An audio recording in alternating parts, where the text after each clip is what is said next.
My name is Rowan Ellis, and I didn't want to be there. I don't mean that in the usual, everyday sense of dragging your feet to some social obligation. I mean it in the marrow-deep way that your gut clenches before something goes wrong. The kind of wrong that doesn't announce itself with a bang, but with a whisper and a smile. Maribel, my wife, for what that still meant back then, stood in the driveway with a red thermos and a checklist in her hand, barking out last-minute instructions like a field commander. Micah, grab your jacket. Zane says it gets cold up there after sundown.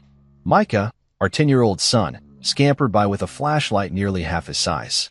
His eyes were bright, cheeks flushed with excitement. To him, this was an adventure. To me, it was a trap we both hadn't seen clearly yet. I loaded the last cooler into the back of Zane's SUV, the one with the cracked taillight he never bothered fixing, and shut the hatch with more force than necessary.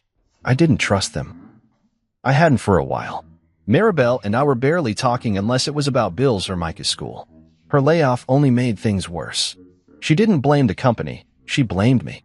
Said I had my head buried in Hollow Point Systems, my startup, too deep to notice she was sinking. So, in what I assumed was an attempt at mending or masking things, she suggested this trip.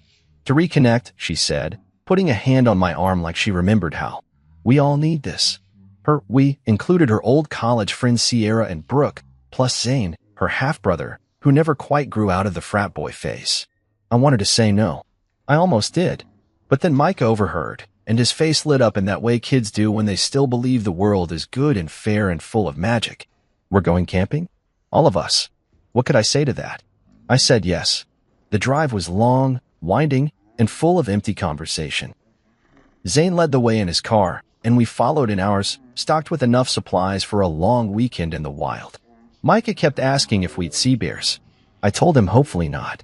Maribel stared out the passenger side window like the trees had answers she couldn't find in me anymore.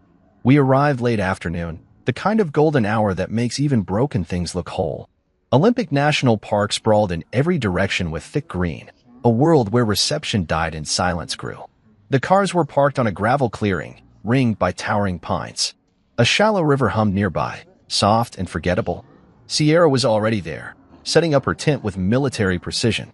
Brooke, in sunglasses too expensive for the woods, was scrolling through her phone even though we all knew the signal had already dropped. Zane cracked open a beer, passed another to Maribel, and gave me a wink that didn't feel friendly. Welcome to paradise, man, he said, raising his can. I forced a smile. I hadn't wanted to be there, and now I was standing in it, surrounded by forced laughter and inside jokes I was never part of. Micah ran to help Sierra with her tent.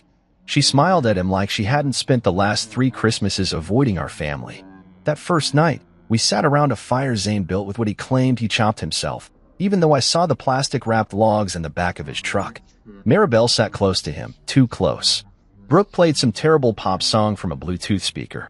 I watched the flames dance while the beer in my hand went warm. Micah leaned against my side, yawning.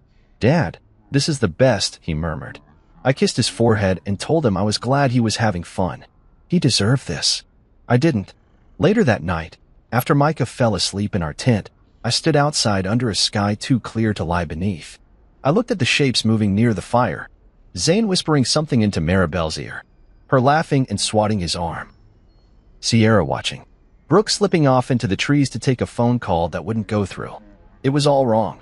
Like a play I hadn't been cast in but somehow had to sit through. I went to bed with a headache and a knot in my chest. The next morning, over instant coffee and oatmeal packets, Maribel said we should all do our own thing for a bit. Take Micah on one of your little walks, she said, using the tone she reserved for hobbies she didn't respect. There's a short trail by the stream. Won't take more than an hour. I didn't argue. What was the point? Micah was already lacing up his boots. I grabbed my small pack, tucked in a map and a canteen, and we headed out. The trees swallowed us quickly, and for a while, I forgot the tension, forgot the dull throb in my skull. Micah quizzed me about animal tracks and asked if he could build a fort when we got back. I told him we'd see. 45 minutes later, we returned to the clearing, and everything was gone. The tents, the cars, the gear, the people, all of it, except for a single note sitting in the middle of the picnic table, held down by a stone. I didn't pick it up right away. I just stood there, my mouth dry. Micah looked around, confused. Where'd everybody go? I finally stepped forward. The handwriting was familiar. Zane's. Sloppy. Smug. This is for the best. Trust me. My legs went numb. My ears filled with static. Micah tugged at my sleeve. Dad? Where's Mom? I looked down at him and smiled because that's what I was supposed to do. That's what he needed me to do. Maybe they went looking for us, I said. He nodded, trusting me, believing me. Still a boy. But I knew. I knew in that moment what I couldn't say out loud. They left us. On purpose. Micah was still chewing on the last of the granola bar when we returned. His little hiking boots stomped against the trail like he was some explorer discovering new land. He kept laughing about a squirrel we'd seen that darted across our path. The sun had shifted slightly, the shadows stretching longer over the clearing. But when we stepped back into the camp, the sound of his laughter died. So did every sound in my head. The tents were gone. Not flattened. Not zipped up and stored. Gone. The cars? Gone. The food, backpacks, sleeping bags, even the fire pit had been covered with dirt. It was like no one had ever been there. Micah froze beside me. Where's everyone? I couldn't answer. My feet refused to move at first. My eyes searched the space like maybe this was some sort of elaborate prank. Like they were hiding behind trees, holding in laughter. But the air didn't hold any joy. Just silence. Just the faint, sharp sting of pine and something else, something wrong. Then I saw it. A piece of paper on the picnic table, fluttering slightly in the breeze, held down by a fist-sized stone. I already knew who wrote it before I got close. I didn't even need to read the words yet. I recognized Zane's stupid looped letters from a mile away. Micah followed close behind, his hand in mine. I picked up the paper. This is for the best. Trust me. No date. No explanation. No apology. Just betrayal written in black ink. My heart stopped for a second. Not skipped. Stopped. And in the quiet that followed, the noise started, the roar of thoughts, of confusion, of rage trying to claw its way out of my chest. Micah looked up at me with wide eyes. Where's Mom? I felt the panic crawl up my spine, but I forced it back. I had to. For him. I couldn't let him see me fall apart. I crouched down so we were eye to eye. Maybe they went looking for us, I said, the lie already tasting like poison in my mouth. He nodded slowly, but I could tell he wasn't convinced. Kids don't need evidence to sense something is wrong. They just know. I scanned the perimeter. Nothing left behind. No spare food, no water, no extra clothes. Even the first aid kit we kept near the tents gone. They had taken everything. Methodically, deliberately. I walked to where our tent had been, dropped to my knees, and started clawing at the dirt. Nothing. They hadn't just left. They had erased us. Like we never existed here. Like this was always meant to be a one-way trip. I took a deep breath, one that tasted like betrayal and bark, and stood. We'll stay here for a little while, I told Micah, in case they come back. He nodded and sat on the ground, pulling his knees to his chest. I knew they weren't coming back. I knew at the moment I read the note. Hours passed. The sun dropped lower, shadows creeping like quiet hands through the trees. I walked the perimeter twice, hoping maybe they had left something. A clue, a bag, a bottle of water. Nothing. Micah got hungry. I gave him the other granola bar. I told him I wasn't hungry. He didn't believe me, but he didn't argue. He just handed me the last bite before finishing the rest. As night fell, the cold came in sharp. I took the thin emergency blanket from my hiking pack and wrapped him in it. We curled under the wooden shelter near the table, where the roof sagged just enough to block the dew. I held him close, rubbing his back while he drifted to sleep. My eyes stared into the dark. What kind of people leave a child behind? It wasn't just Maribel. It was all of them. Zane, Sierra, Brooke. People we'd laughed with, trusted, made memories with. How long had they planned this? Did they talk about it over wine? Whisper about it in group chats I didn't know existed. And why? That question gnawed at me. Was it me? The tension in our marriage? The way I buried myself in work? Did they think I deserved this? That Micah did? I couldn't sleep. Every crack of a branch made my fist clench. Every whisper of wind made me reach for the Swiss Army knife in my back pocket. I didn't cry. I wanted to, but I couldn't afford it. At dawn, I got up, walked to the river, and splashed freezing water over my face. I stared at the reflection in the water, my eyes sunken, my jaw tight. Micah stirred when I returned.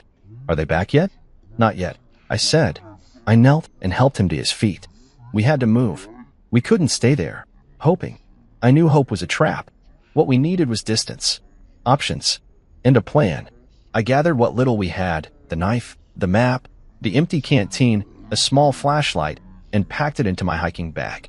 I tore the note in half, then into quarters, and buried it under the dirt. Micah looked up at me, worried. "Where are we going?" I tightened the straps of the bag. "We're going to find help," I said, my voice steady. "And we're going to be okay." I wasn't sure if I believed it yet, but I knew one thing for certain. Whatever Maribel and the others thought they were doing, they underestimated one truth. You don't abandon a man like me and expect him to disappear. They left us to vanish. I was about to show them just how wrong they were. I told Micah we were going to explore. That was the word I used, explore. Not escape. Not survive. Not flee the crime scene our lives had become. Just explore. Something a kid could understand. Something he could carry without it cracking his little heart. We had 2 granola bars, now 1, a bottle of water barely half full, and the Swiss Army knife I always carried clipped to my belt loop. That was it. No compass. No backup. No signal. Just forest. Towering, endless forest, with the early morning sun filtering through the canopy like stained glass. Micah didn't ask questions. He trusted me. His face was pale, his backpack half empty, and still he looked at me with the kind of belief that made my chest tighten. I couldn't fail him. Not after being left behind like forgotten luggage. We followed the stream, same one from the short trail hike. I figured water would always lead somewhere, a ranger post, a road, a town. I kept him close, within arm's reach. Every crack of a branch made my hand instinctively move to the knife. We walked for hours. The trail disappeared fast. Deer tracks faded. Trees crowded tighter together. I cut through brambles with the knife, parting thick vines as we climbed up an incline slick with moss. I kept my voice light for Micah. "This is just like that survival show you love, huh?" He nodded, then whispered, "But the guy on the show has a camera crew." I laughed. "A real one. First in days. Well, you've got me. I'm your crew." By midday, the bottle was empty. I didn't want to push him too hard, so we stopped by a pool where the stream widened. I made him rest while I filtered water through a cloth, let it settle, and prayed it was clean enough. He sipped slowly. "We should catch fish," he said, hopeful. Like in the show. One step at a time, but we kept going. I spotted thimbleberries in a patch of sun. I made sure they weren't bitter nightshade first. Then we picked until our hands were stained red. They tasted like tart sugar. Micah smiled again.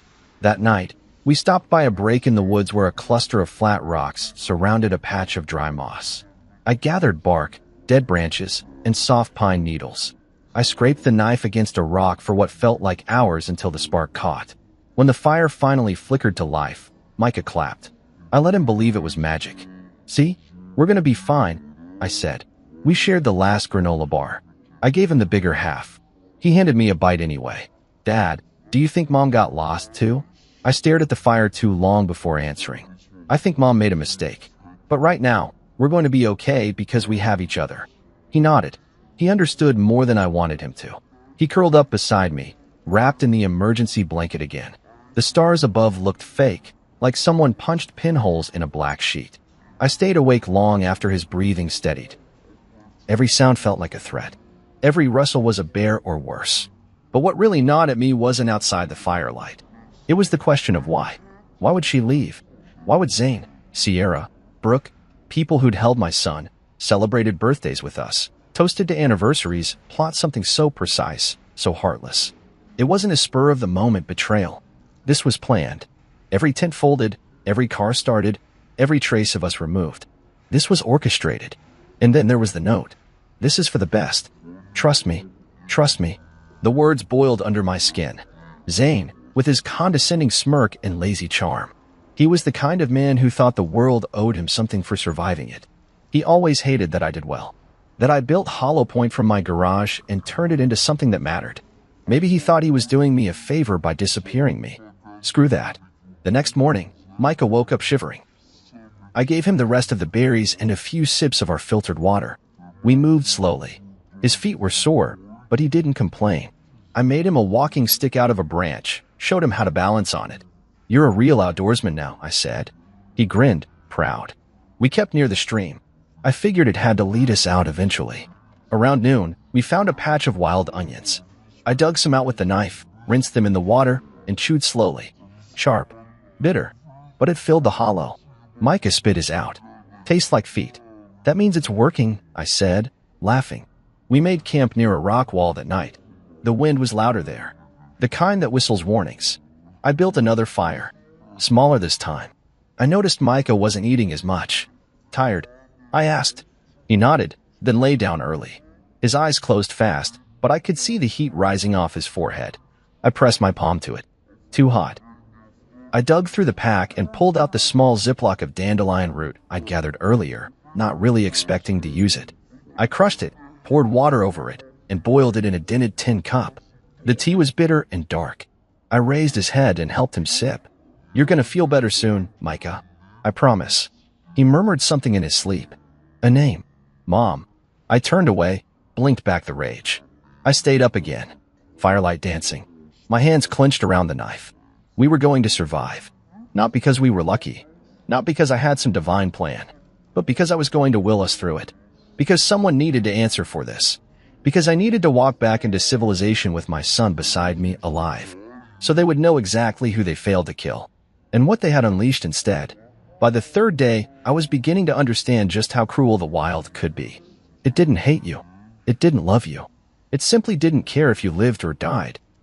And that quiet indifference pressed down on me as I carried Micah through a ravine, his weight lighter than it should have been, his breathing shallow against my neck.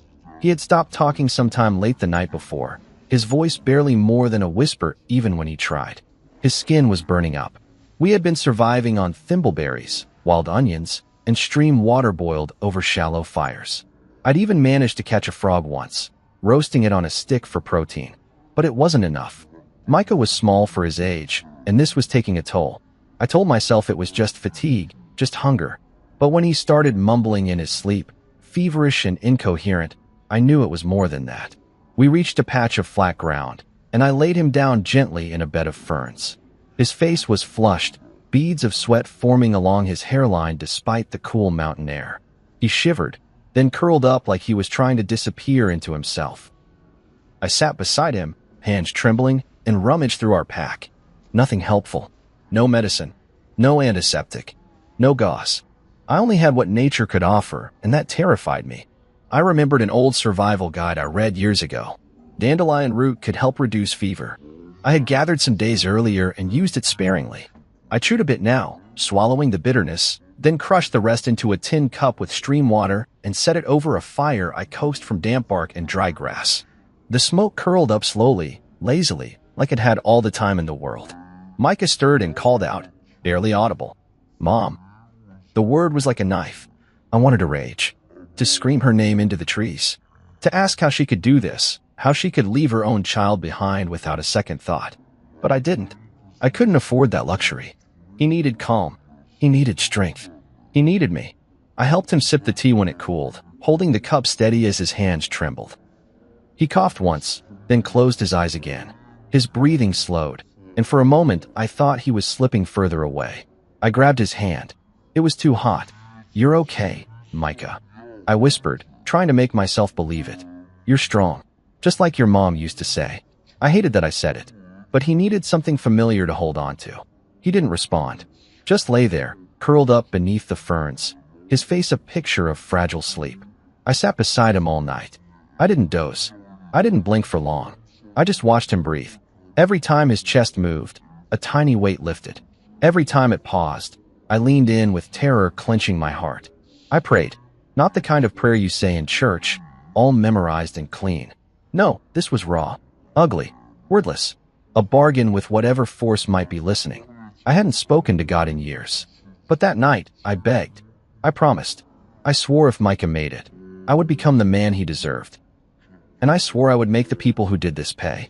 By morning, the fever hadn't broken, but it hadn't gotten worse. That, in this twisted new war.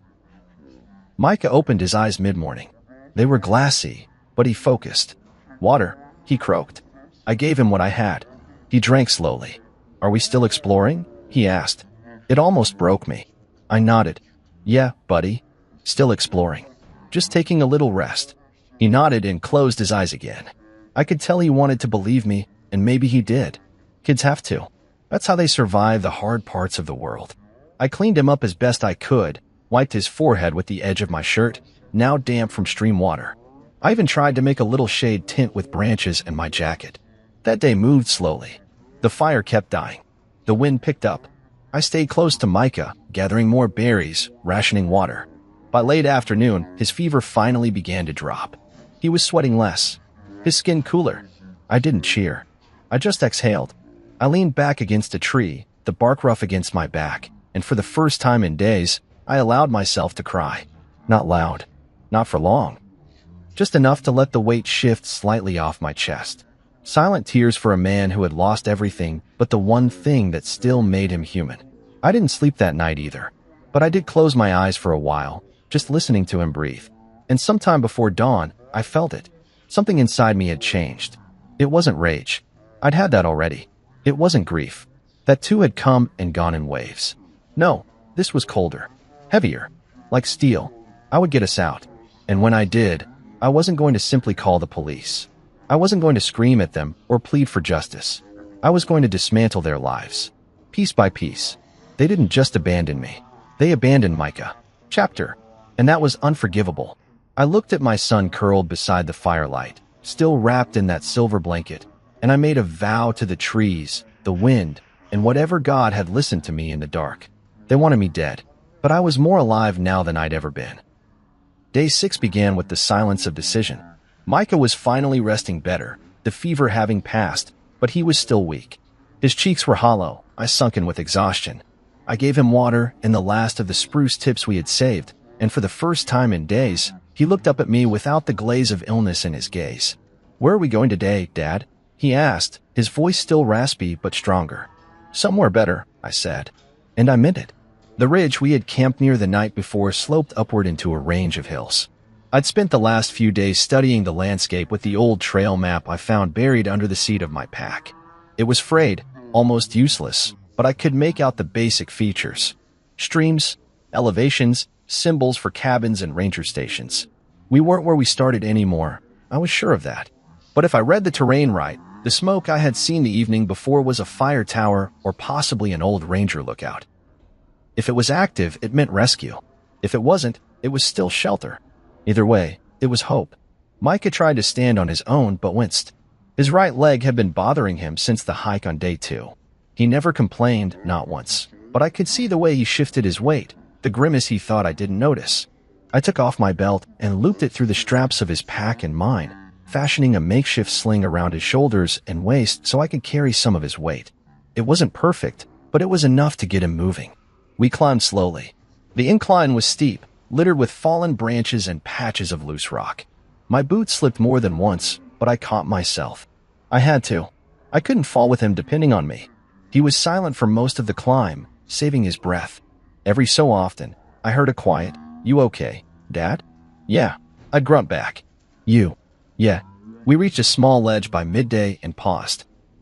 I gave him some water, let him rest in the shade while I climbed a little higher to scan the horizon. And there it was.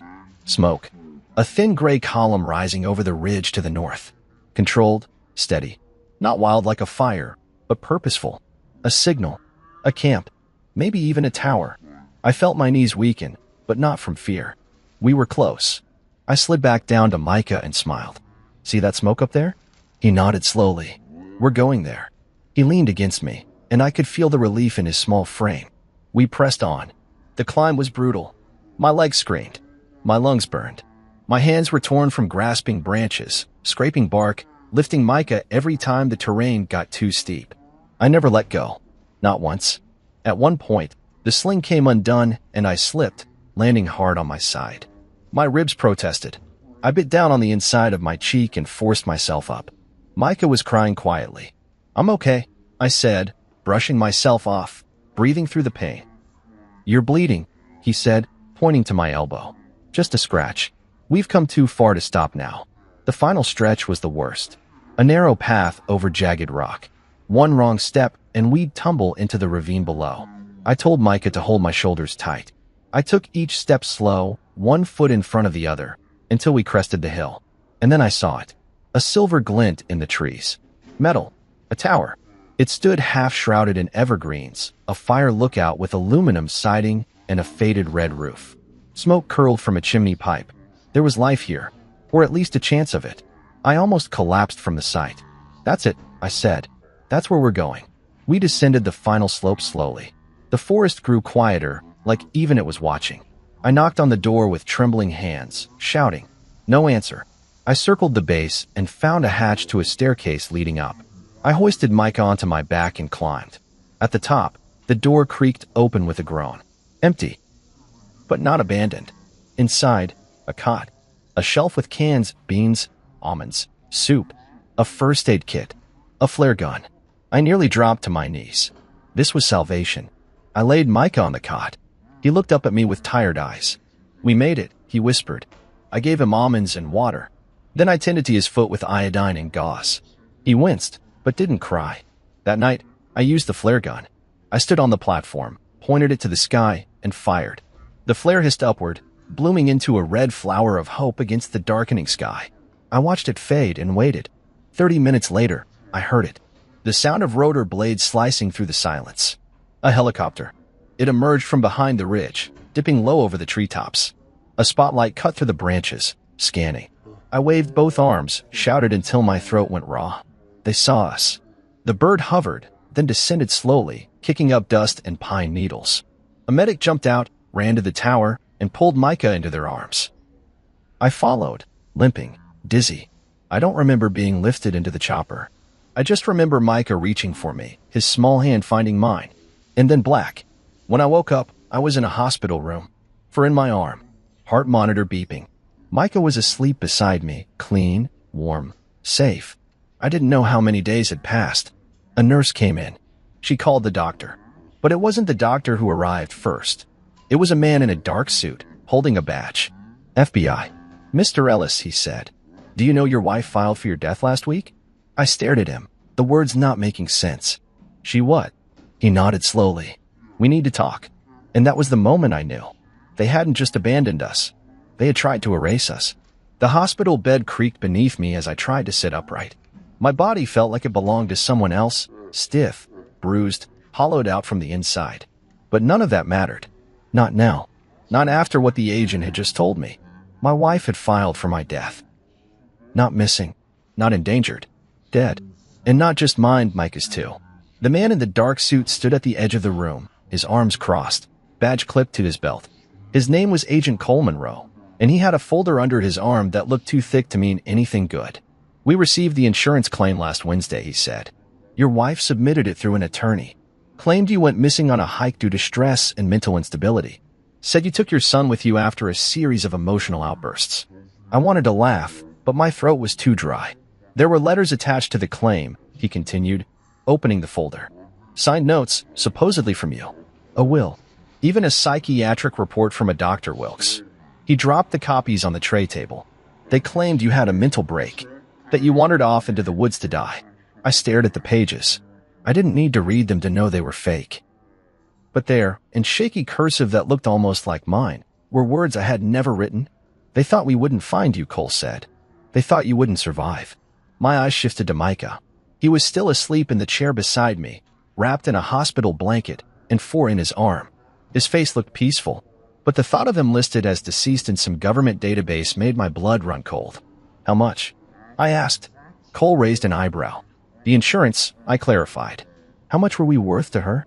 $2.2 million, he said, and another $600,000 in a separate policy through Hollow Point Systems, the one tied to your ownership. I closed my eyes. And the others? I asked. Zane, Sierra, Brooke, all named in the investigation. All corroborated the story. He flipped to a page with Zane's signature. Your brother-in-law claimed he saw you leave the camp alone with Micah. Said you were distraught. Maribel backed it up with text messages that were conveniently saved. Sierra and Brooke said they stayed behind because they were uncomfortable. He paused. They even hired a notary to certify the new will. I laughed then. A bitter, broken sound. Let me guess, Maribel was the sole heir. Cole didn't smile. Correct. I leaned back against the pillows, my pulse thudding in my ears. We're compiling everything now, he continued. But the fact that you and your son are alive complicates their plan. You were supposed to disappear. It's a lot harder to press a claim when the body walks back into the world. I looked down at my hands. They were still scraped and dirt-stained. They left a child behind, I said. They walked away from him. That's not just fraud. It's attempted child endangerment, Cole said, nodding. Possibly more, depending on the DA. And now that the boys recovered enough to speak, we'll get a statement. But I need your help. Anything, I said. We need your full testimony. Everything from the trip. Every detail you remember. We'll pair it with the GPS data from the helicopter and the medical evaluations. If we build the timeline tight enough, we can dismantle their entire story. I nodded. And Maribel? Cole met my eyes. She hasn't been arrested yet. We didn't have enough until now. Something in me shifted. This wasn't just survival anymore. This was war. 3 days later, I was discharged from the hospital. Micah too. He clung to my side like a shadow as we stepped out into the sunlight. I was 20 pounds lighter, limping on my left side, and bruised everywhere, but I was upright. We were taken to a safe house while the investigation continued. Cole visited daily, walking me through documents, transcripts, surveillance footage, and timelines. We stitched together every lie they had built. We had the receipts. Hardware store purchases made days after we were supposedly lost, showing Maribel and Zane buying replacement gear. We had footage, Brooke at an ATM, withdrawing cash to pay the notary. We had a paper trail, digital signatures on the insurance claim, timestamped just 2 days after Micah and I had vanished.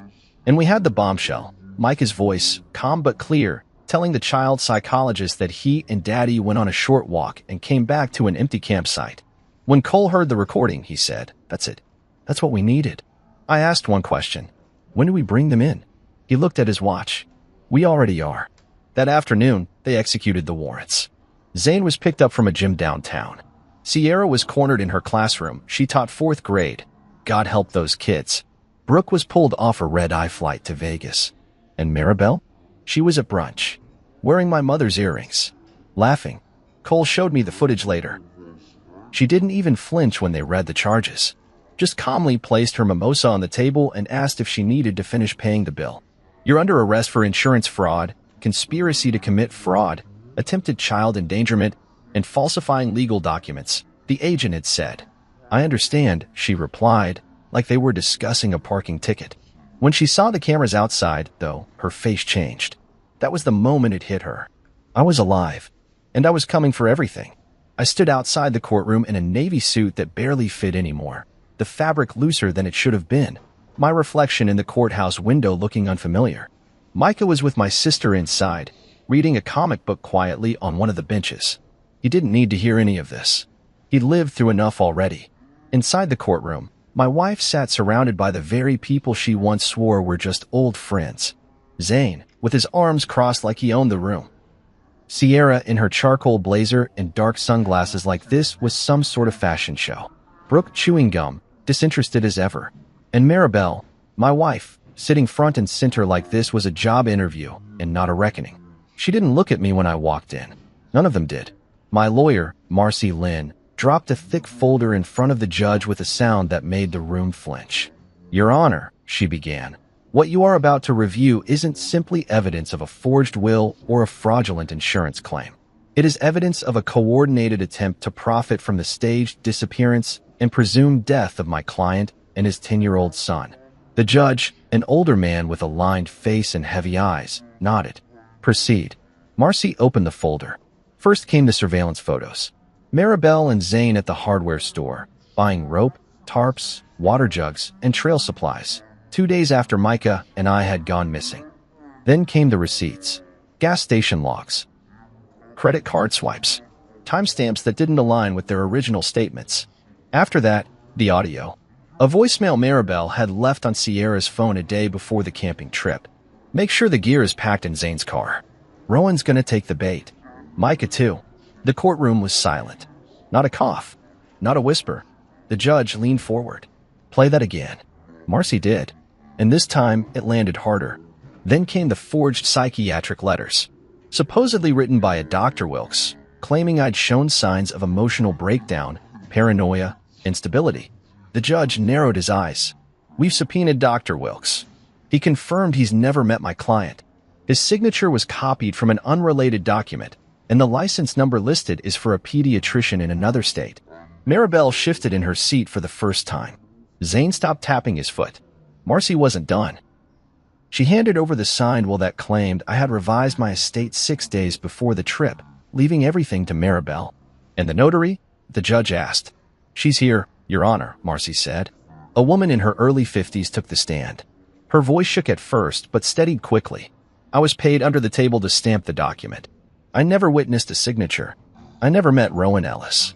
I was told it was a rush job for a man leaving the country. She started to cry. I didn't know there was a child involved. The judge removed his glasses. Thank you, Miss Dyer. Zane muttered something under his breath. Brooke looked at the ceiling like it could offer her a way out. Sierra finally took off her sunglasses. And Maribel stared straight ahead. Then it was my turn. I walked to the witness stand slowly. Every step reminded me of the ache in my ribs that never quite healed. I sat down and looked around the courtroom. My name is Rowan Ellis, I began. And what happened to me and my son wasn't an accident. It wasn't a misunderstanding or a miscommunication. It was a plan, a deliberate plan to remove me from my own life. I told the court everything. The trip, the hike, the note, the food rationing, the fever, the fire tower, the flare. But when I got to the part about Micah asking for his mother, I had to stop. I looked at Maribel then. He asked for you, I said softly, while he burned with fever, while he lay in the dirt, thinking you were coming back. And you weren't. Marcy touched my shoulder. I nodded and turned back to the judge. We survived because we had to. But I wanted on record, the people sitting over there didn't just try to steal my company. They tried to erase me. And they were willing to let a child die to do it. The silence afterward was thick. The judge called a recess. During the break, Maribel finally looked at me. Her eyes were cold, not regretful, not ashamed, just calculating. Outside the courtroom, reporters waited. Mr. Ellis, any comment on the trial? One asked. I paused, then said, they tried to replace me. Now let's make sure they don't get away with it. Back inside, the judge announced his ruling. The evidence presented establishes clear grounds for a criminal trial. This court finds sufficient cause to move forward with formal charges: insurance fraud, conspiracy to commit fraud, attempted endangerment of a minor, and falsification of legal documents. He looked directly at the defendants. You are remanded into custody until your trial date is set. Zane stood up to protest but was cut off by two bailiffs. Brooke looked stunned. Sierra began crying. And Maribel? She finally blinked. I walked out of that courtroom not as a victim, but as a man who had pulled his son from the jaws of betrayal and brought the truth into the light. We weren't just left behind. We were supposed to be gone, but we came back stronger. The trial began on a wet Monday morning, the kind of gray that seeps into your bones before you even step outside. I adjusted Micah's tie in the back row of the courtroom and gave him a reassuring nod. He wasn't testifying, thank God, but he wanted to be there. He said he needed to see it through. So did I. Maribel entered first, flanked by her attorney. No makeup, hair tied back in a low bun. She wore a beige blazer 2 sizes too big. It was an act, and I saw right through it. She sat without looking at anyone, not even me. Zane shuffled in next, his cocky energy finally deflated. Sierra followed, eyes rimmed with sleeplessness. Brooke barely raised her head. The four of them looked like ghosts in their own horror story. Marcy Lynn began the opening statement. This is not simply about fraud. This is about betrayal of the deepest kind. About 4 adults, including a mother, who left a child and his father in the wilderness to die, not because of desperation, but for money. The prosecutor called me as the first witness. Again, I retold the story, this time not just. One juror, a woman in a green blouse, wiped a tear from her cheek when I described carrying Micah up the ridge. Another nodded silently when I talked about boiling stream water, when I described the flare arcing into the sky. Then came the evidence. Email threads between Sierra and Brooke. Brooke, is it done yet? Sierra, he won't last 10 days out there. Not with a kid. Laughter emojis. Then text from Zane to Maribel. Zane, we'll file Monday. The sooner the better. Maribel, use the second draft of the psych letter. The one with the family history section. That text hit the jury like a slap. When the notary took the stand again, she detailed how Sierra arranged the meeting at a diner and paid her $2,000 in cash. They said it was urgent, that Rowan was leaving the country and didn't trust banks. Maribel's attorney tried to paint her as a manipulated woman, caught up in something orchestrated by her reckless brother and pressured friends. But then the prosecutor pulled out the real card. A video. Security footage from 3 days before the trip. Maribel alone. At a bank. Speaking to a financial advisor about liquidating the trust left by my late grandfather, the one she claimed to know nothing about. He won't need it, she had said on camera. He's going through something. The jury didn't buy her performance. Not after that. Zane's attorney attempted damage control, claiming his client believed I was suicidal and had simply panicked. The jury was then shown a clip from Zane's podcast, a cringeworthy episode where he joked about camping and letting nature take care of things. Don't leave your brother-in-law in the woods unless you're ready to cash out, he'd said. The room froze. Sierra and Brooke didn't even try to defend themselves. Their lawyers went for plea bargains mid-trial, hoping to avoid full sentences. Too late. The damage was done. When the time came for closing arguments, Marcy stood tall. They didn't just try to steal money. They tried to erase a man. And worse, they tried to erase a child's future. They gambled that no one would come looking, that the wilderness would do the work for them. But the wilderness didn't. Rowan Ellis came back. The jury deliberated for less than 4 hours. The verdicts: Maribel, guilty on all counts. Zane, guilty. Sierra, guilty. Brooke, guilty. I held Micah's hand in the front row as the judge delivered sentencing. This court has never seen such a blatant, calculated abuse of trust. For the attempted endangerment of a minor, insurance fraud, conspiracy to commit fraud, and the falsification of federal documents, the following sentences are imposed. Maribel, 15 years, eligible for parole after 10. Zane, 12 years. Sierra and Brooke, 10 years each. As they were led away, handcuffed and silent, the courtroom buzzed with whispers. Outside, reporters swarmed. A microphone was thrust in my face. Mr. Ellis, how do you feel? What do you want the public to know? I looked down at Micah. 10 days in the woods taught me who my real family is, I said. And it's not defined by blood. It's defined by who shows up, who stays, who fights. I didn't answer any more questions. I just took Micah's hand and walked away. We weren't victims anymore. We were survivors. And no one would ever erase us again. 10 days. That's how long Micah and I had spent in the wilderness. 10 days surviving on scraps and instinct, on the invisible thread between father and son. 10 days being erased. And now it had taken 10 hours to sentence them.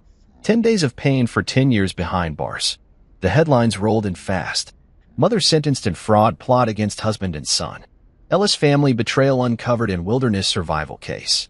Software CEO survives murder plot, leads to convictions of 4. Every variation, every photo, every quote. I read none of it. I didn't need to. I was living the story every day. The house we moved into wasn't large, but it was ours. A 2-bedroom home near the coast, a small front porch, and a yard where Micah could finally be a child again. I painted his room in sky blue. Let him pick the bedding himself. Dinosaurs, of course. A creature that had once ruled the earth but still managed to disappear. Micah got a dog. A shaggy brown rescue he named Comet. They became instant friends. The kind of bond only a boy and a dog can understand. Comet followed him everywhere. Even waited outside the bathroom door. Hollow Point Systems was still mine. Maribel had tried to claim ownership, but the courts threw that out before it even made it past preliminary motions. Her forged documents, her falsified stake gone. I resumed operations quietly, no outside investors, just a skeleton crew of people who had always believed in the core product. We didn't make headlines. We didn't need to. Every line of code I wrote now felt like rebuilding a bone that had once been shattered. Micah was doing better. He smiled more, laughed more, went to bed without asking if someone was going to take him again. But every now and then, I caught him staring off, holding the old hiking compass I gave him, the one we used to follow the stream. He still carried it in his pocket sometimes, like a talisman. One night, we sat on the back porch after dinner. I grilled chicken. He helped slice cucumbers. We ate with Comet at our feet and a breeze moving through the tall grass beyond the fence. Micah looked up at me, voice small. Why did they do it, Dad? I didn't pretend not to know what he meant. I set my plate down. Because they thought we were in the way, I said quietly. Because they believed their lives would be easier without us. He nodded like he'd already guessed that. But we weren't in the way, he said, more firmly now. I looked at him, at his firm little jaw, and the fierce glint in his eye, and I saw the man he might become someday. A man who knew how to stand when everyone else expected him to fall. No, I said. We weren't. The silence after that was full of peace. Later that week, we drove into town to visit my sister. Micah wore his favorite hoodie, the one with a stitched compass on the sleeve. We stopped at a small bookstore on the way, and he wandered to the back where they kept old field guides. When I joined him, he held up a worn copy of a wilderness survival manual. "So next time," he said, grinning, "you don't have to guess." I laughed, tousled his hair. "There better not be a next time," I said. "Yeah," he said, "but if there is, I'll be ready." He would be. More than I ever was. At night, I sometimes lay awake staring at the ceiling. I didn't dream about the forest. Not anymore. But I remembered it. The cold. The hunger. The sound of my son breathing beside me in the dark. The moment I thought I might lose him. And the moment I knew I never would. People asked me if I was going to change my name. If I was going to disappear and rebuild somewhere else. But I didn't want to disappear. I wanted to live. Openly. Fully. On my terms. The justice system had done its part. But healing? That was on us. And we were doing it. One breakfast. One walk with Comet. One line of code. One smile. The past was always there, sure. But so was the future. And we were writing it ourselves now. Micah started drawing again. He showed me a picture one evening while I was working in the garage. It was of a man and a boy on a hill, a fire behind them and stars above. "That's us," he said. "What's the fire mean?" I asked. He thought about it. "It means we didn't go out." I smiled, throat tight. "No, we didn't. And we never would." The courthouse felt colder than it had during the pretrial. Maybe it was the weather, or maybe it was the fact that this time, we weren't just making accusations. This time, we were sealing fates. The trial had ended. The sentencing was done. But what followed was a stretch of 10 days that felt like walking through a museum of everything we'd survived. Each day brought a new news article, a new message request, a new apology from someone who had once doubted me. People I hadn't heard from in years reached out. High school classmates. Former coworkers. A cousin who once told me I was boring. They said things like, "We always knew you were strong," or, "I can't believe they did that to you." But none of them were there when Micah cried himself to sleep on a bed of moss. None of them were there when I cut my hand open splitting kindling with a pocket knife that was too dull, too small. None of them sat by the fire we built out of desperation and listened to the forest breathe like it was deciding whether we deserved to survive. 10 days. That was how long we had lasted in the wild. 10 days of eating wild roots, of sucking dew off leaves when our water ran out.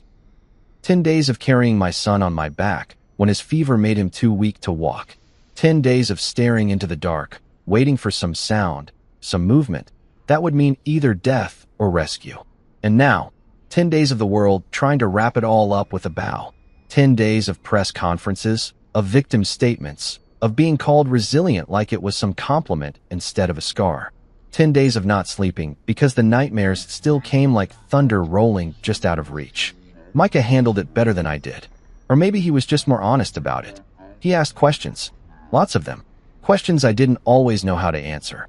"Why did they do it?" he asked one night, sitting cross-legged on his bed with a flashlight balanced under his chin. I sat at the edge of the mattress, staring at the cracks in the hardwood floor. "Because they thought we were in the way," I said. "Because some people only see others as obstacles." "But we weren't hurting them," he said. "No, we weren't. But we were inconvenient. And to people like that, inconvenience is enough." He was quiet for a while. "I think they thought you wouldn't fight back." I looked at him. "What makes you say that?" "Because they always talk over you. At dinners. At parties. You used to go quiet when they joked. They thought you were weak." It was the kind of observation that made my stomach turn. Because it was true. I had let myself shrink in that family, in that marriage. Bit by bit. Year by year. I told myself it was easier. For Micah. For peace. For love. But really, it was fear. Fear of being too much. Fear of being alone. They fed off that. Until the woods stripped everything else away and left me with nothing but instinct. Day 4 of the post-trial week, I visited the Hollow Point office. What was left of it? The building had been empty since the restructuring. The board Maribel tried to claim his share of was dissolved. The documents she'd submitted to prove co-ownership had been invalidated in court. Fraud, forged signatures, misrepresentation. But the damage had still been done. I walked past empty desks, past dry plants and cracked ceramic pots. The server room hummed quietly, like a living thing trying to remember its purpose. I stood in the middle of the main room and just listened. I remembered staying late in this space. Pulling Micah in a wagon when he was a toddler. Maribel used to drop him off with a kiss on the head and then vanish to her yoga retreats or networking dinners. I used to think we were building something together, but only one of us was actually building. The other was already digging escape tunnels. I spent the next 2 days reclaiming what was mine. I reactivated the core infrastructure, called 3 of my old engineers. 2 said yes immediately. The third, Anita, cried when she heard my voice. I thought you were gone, Rowan. I was at your memorial. I laughed softly. So was I, just in the trees. We started from scratch. I gave them access to the architecture. I cleared my calendar. No meetings. No external investors. Just a new version of the company that bore my fingerprints instead of compromise. On day 6, I got a letter. From Maribel. It came through my lawyer, typed but signed in her hand. She said she didn't expect forgiveness. That she didn't even fully understand what made her go through with it. That the idea took root over time and grew like mold in the corners of their conversations. She claimed it started as a joke. What if he just disappeared? And then Zane ran with it. Sierra encouraged it. Brooke offered logistics. And she agreed. No apology. Just that. A confession of sorts. Or maybe just a desperate attempt to rewrite her role in the narrative before history sealed it. She ended it with a question. How's Micah? I didn't reply. Because she didn't deserve to know. Day 7, I took Micah to the beach. He ran ahead with Comet chasing seagulls. I sat on a dune, watching the 2 of them zigzag across the wet sand. A woman from the neighborhood sat down beside me. Her name was Rachel. She'd brought her daughter to play. You look like you're carrying a whole mountain on your back, she said gently. Feels more like a forest, I replied. She didn't ask questions. Just offered me a bottle of water in silence. Sometimes that's all you need. Day 8. Micah had a nightmare. I woke up to him calling my name, his small voice cracking. The trees were eating the stars, he whispered. And you disappeared again. I sat beside him until his breathing slowed. Then I pulled the sleeping bag from the closet and camped on his floor for the rest of the night. Neither of us said anything more. Day 9. The media frenzy died down. The story that had once burned through headlines like wildfire began to flicker out. Another scandal. Another politician. Another tragedy. We were yesterday's miracle. But that was fine, because we weren't built for the spotlight. We were built for the fire. Day 10, we built a fort in the living room. Not because we were hiding, but because we could. Micah brought blankets and flashlights. I brought snacks. Comet guarded the entrance like a loyal knight. We read a book about explorers who mapped unknown lands. Micah stopped at a page and said, "You know, we did that." Did what? Survived. Like them. Only no one drew our map. We made it up. I looked at him. This boy who had carried no weapon but courage. Yeah, I said. We made it up. And we survived. He nodded. 10 days, Dad. We beat 10 days. That's like 100 in real life. He wasn't wrong. Those 10 days didn't just test us. They made us. 10 days of hell had earned us this life. And I would never let anyone take it away again. At my wife's company's Christmas party, my wife's CEO held my wife's waist and laughing. He pointed to me and said, "You're just another sad trophy she keeps in the basement. Broke, clingy, and forgettable." Everyone laughed, including my wife, except me. I just smiled and said to the CEO, "You are just another loser who was about to lose 95% share of his company." The moment I said those words, his face turned pale. You know that feeling when you're at a party where everyone's pretending to have fun, but you can smell the BS from a mile away? Yeah, that was me tonight, standing in the corner of this ridiculously overpriced ballroom like some kind of wallflower at prom. Sienna's company Christmas party was supposed to be our night out, a chance to actually dress up and pretend we were fancy people for a few hours. Instead, I felt like I was watching a really bad reality show where everyone was trying way too hard to impress each other. The ballroom was decked out like someone had thrown up Christmas all over the place. We're talking chandeliers that probably cost more than most people's cars, ice sculptures that were already melting into expensive puddles, and enough champagne flowing to fill a small swimming pool. The whole place screamed, "Look how successful we are," in that obnoxious way that makes you want to roll your eyes so hard they fall out of your head. I nursed my whiskey, the good stuff, not the cheap crap they usually serve at these corporate shindigs, and watched Sienna work the room. She was in her element, all confident smiles and perfectly timed laughs. My wife could charm the pants off a scarecrow when she wanted to. And tonight, she was definitely bringing her A game. Me? I was about as useful as a screen door on a submarine, just standing there trying to look like I belonged. The worst part wasn't the fake conversations about quarterly reports or the pretentious small talk about vacation homes in the Hamptons. No, the worst part was feeling invisible. You ever been in a room full of people and felt completely alone? That was me, drowning in a sea of expensive suits and designer dresses, wondering why I'd bothered putting on my best tie for this circus. Then Carson Vance showed up. If there was ever a guy who looked like he stepped straight out of a douchebag CEO starter pack, it was Carson. Picture this. Perfectly styled hair that probably required more product than a Vegas showgirl. Teeth so white they could blind a pilot. And a smile that screamed, "I'm better than you, and we both know it." The dude wore his arrogance like a cheap cologne, overwhelming and impossible to ignore.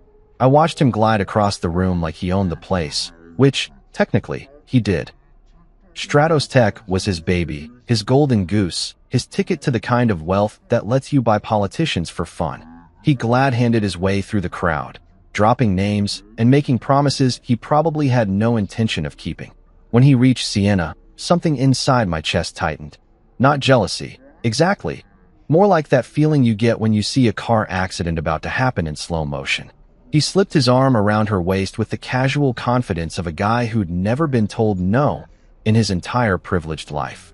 "Sienna, darling," he said, his voice carrying that fake warmth that made my skin crawl. "You look absolutely stunning tonight. Though I have to ask, where's that husband of yours hiding?" The crowd around them chuckled like he'd just told the funniest joke in the world.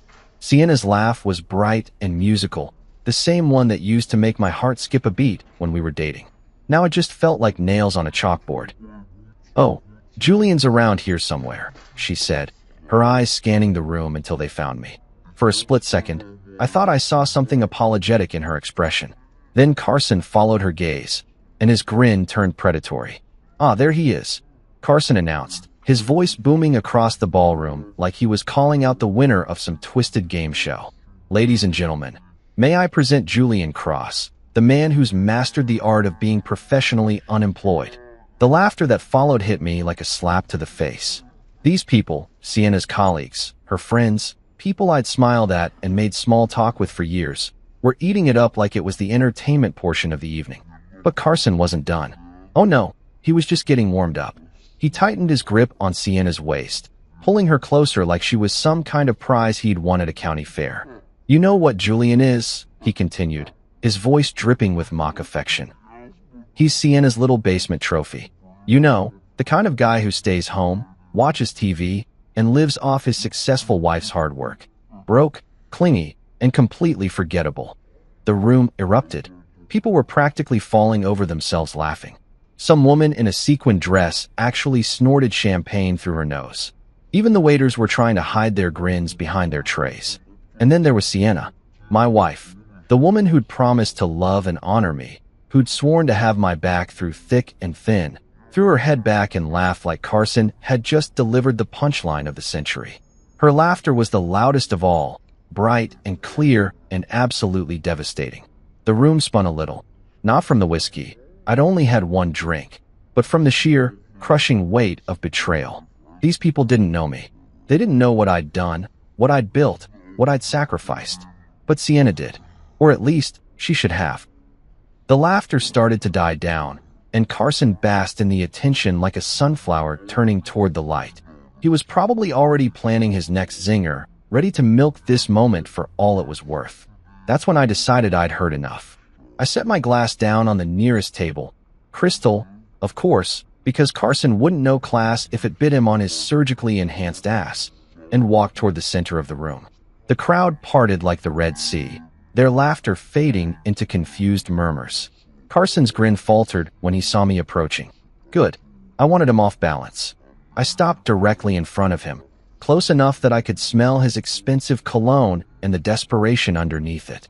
The room was dead silent now, everyone waiting to see what the basement trophy was going to do. I looked Carson straight in his artificially blue eyes and smiled. Not a bitter smile or an angry one, just calm, confident, and completely unshakable. "You know what, Carson?" I said, my voice carrying clearly through the silent ballroom. You're absolutely right. I am just a guy who's been hanging around in the basement. His grin returned, triumphant. He thought he'd won. But here's the thing about basements, I continued, my smile never wavering. That's where you keep all the really valuable stuff. And you, my friend, are just another loser who's about to lose 95% of his company. Carson's face went white. Not pale, not flushed. White as fresh snow, white as bleached bone, white as the lies he'd been telling himself about who really held the power in this room. The silence stretched on forever, and I walked away. Walking out of that ballroom felt like stepping out of a fever dream and into reality. The cool December air hit my face like a wake-up call, and for the first time all evening, I could actually breathe. Behind me, I could hear the stunned silence I'd left in my wake slowly giving way to confused chatter. Good. Let them choke on their champagne and expensive words. My footsteps echoed across the marble floor of the hotel lobby. Each click of my dress, shoes marking the distance between who they thought I was and who I really was. The doorman nodded as I passed, probably relieved to see someone leaving the pretentious circus upstairs. I didn't blame him. If I had to watch rich people play dress-up and backstab each other for a living, I'd probably develop a drinking problem. Julian, wait. And there it was, the sound of designer heels clicking frantically across marble, accompanied by the rustling of an expensive dress. Sienna was chasing after me like some kind of rom-com heroine, except this wasn't cute or romantic. This was desperate damage control. I didn't slow down. Why should I? She'd had her chance to stand up for me up there, and instead she'd chosen to laugh along with the crowd like I was some kind of punchline. Now she wanted to talk? Now she cared about my feelings? Julian, please stop. Her voice was getting breathless, probably because running in those ridiculous heels was like trying to sprint in stilts. Part of me wanted to keep walking, to let her stumble after me in her fancy dress while I disappeared into the night like some mysterious stranger from a movie. But the other part of me, the part that still remembered why I'd fallen for her in the first place, made me stop. I turned around slowly, giving her time to catch up. She was slightly out of breath, her perfect hair showing the first signs of coming undone. Her cheeks were flushed, whether from embarrassment or exertion, I couldn't tell. Maybe both. What the hell was that supposed to mean? She demanded, her eyes flashing with a mixture of confusion and anger. What you said to Carson, about him losing his company. Julian, that doesn't make any sense. You can't just threaten people like that. I had to laugh. Not a bitter laugh this time, but genuine amusement at the sheer absurdity of the situation. Here was my wife, defending the man who'd just humiliated me in front of a room full of people.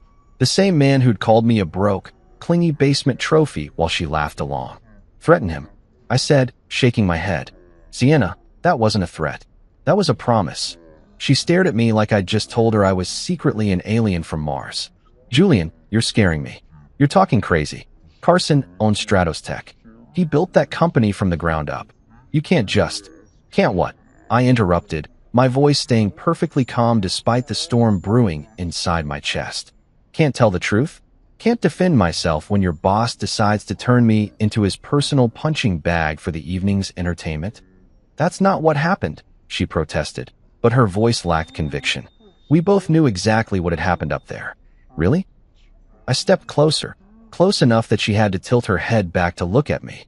Because from where I was standing, it looked like my wife found it absolutely hilarious when another man called me a pathetic loser who lives off her success. The fight went out of her eyes for a moment, replaced by something that might have been guilt. But then her defensive walls went back up, and she crossed her arms like she was protecting herself from my words. You're being ridiculous, she said, but she couldn't meet my eyes when she said it. It was just a joke, Julian. Carson was just being. Carson, you know how he is at these things. Yeah, I do know how he is, I said quietly. The question is, do you know how I am? She frowned, clearly confused by the question. What's that supposed to mean? And there it was, the million-dollar question that proved everything I'd suspected for years. My own wife didn't know who I was. She didn't know what I'd done, what I'd built, what I was capable of. To her, I was exactly what Carson had said, a basement trophy, a kept man, a nobody who'd gotten lucky enough to marry above his station. It means, I said, turning back toward the parking garage, that you're about to find out. Julian, don't walk away from me. Her heels clicked frantically as she hurried to keep up. I deserve an explanation. If you know something about Carson's company, if you're planning something, you deserve an explanation? I stopped so suddenly she almost crashed into me. Sienna, 5 minutes ago you were laughing along while your boss made me the entertainment for the evening. Now you want explanations. Her mouth opened and closed like a fish gasping for air. She knew I was right, but her pride wouldn't let her admit it. I wasn't laughing at you, she said weakly. It was awkward, Julian. I didn't know what to do. You didn't know what to do, I repeated slowly, letting the words hang in the air between us. When someone insults your husband, humiliates him in front of dozens of people, you didn't know what to do except laugh along. That's not fair. Fair. I shook my head. You want to talk about fair? Fair would have been you telling Carson to shut his mouth instead of encouraging him. Fair would have been you walking out with me instead of staying to enjoy the show. Fair would have been you knowing who you married instead of treating me like some kind of embarrassing secret. We'd reached my car, a modest sedan that suddenly looked like a rust bucket next to all the BMWs and Mercedes in the garage. Sienna probably saw it as proof of what Carson had said about me being broke. She had no idea that I could have bought and sold half the cars in that garage without making a dent in my portfolio. Julian, please, she said, her voice softer now, almost pleading. I'm sorry. I should have defended you. I know that. But this thing with Carson, whatever you're planning, it's going to hurt both of us. My career, our future. Our future. I unlocked the car and opened the driver's side door. Sienna, after tonight, I'm not even sure we have a present, let alone a future. Her face went pale. You don't mean that. I looked at her for a long moment, really looked at her. The woman I'd married, the woman I'd thought I'd spend the rest of my life with. She was beautiful, successful, ambitious. Everything I'd thought I wanted in a partner. But she didn't know me. After all these years together, she had no idea who I really was. You laughed at me, I said quietly. In front of all those people, you laughed at me like I was nothing. Like I was exactly what he said I was. I'm sorry. Sorry doesn't fix this, Sienna. I got into the car and started the engine. But don't worry. By tomorrow morning, you'll understand exactly what Carson meant when his face went white. I backed out of the parking space, leaving her standing there in her designer dress and uncomfortable shoes, looking lost and confused in the fluorescent lighting of the garage. She still didn't get it. She thought I was unemployed, that I lived off her salary, that I was some kind of house husband playing video games in our basement while she climbed the corporate ladder. She had no idea that the company paying her salary, the company Carson thought he owned, the company that had made them all rich, it was mine. And tomorrow, they were all going to remember why ghosts are so dangerous. Because nobody sees them coming. The drive home was therapeutic in that twisted way that only pure, unadulterated rage can be. I took the long way, letting the December night air cool my head while my hands gripped the steering wheel like I was trying to choke the life out of it. The radio was playing some sappy Christmas song about love and togetherness. Perfect soundtrack for the dumpster fire my marriage had just become. I switched it off. Tonight wasn't about holiday cheer and warm, fuzzy feelings. Tonight was about settling scores. Our house looked exactly the same as when I'd left it 3 hours ago, but somehow everything felt different. The perfectly manicured lawn, the tasteful holiday lights Sienna had insisted on hanging, the expensive cars in the driveway. It all felt like a stage set for a play I was no longer interested in performing. I sat in the car for a moment, staring at the house we'd bought together, wondering how long it would take before she realized that the mortgage payments came from accounts she'd never seen. Inside, the silence was deafening. No Sienna clicking around in her heels, no sound of her chattering on the phone with her work friends, no background noise from whatever reality TV show she was binge-watching that week. Just me, the ticking of the grandfather clock in the hallway, and the weight of 5 years' worth of carefully constructed lies finally coming home to roost. I loosened my tie, the expensive one Sienna had picked out for me, claiming it made me look presentable, and headed straight for my office.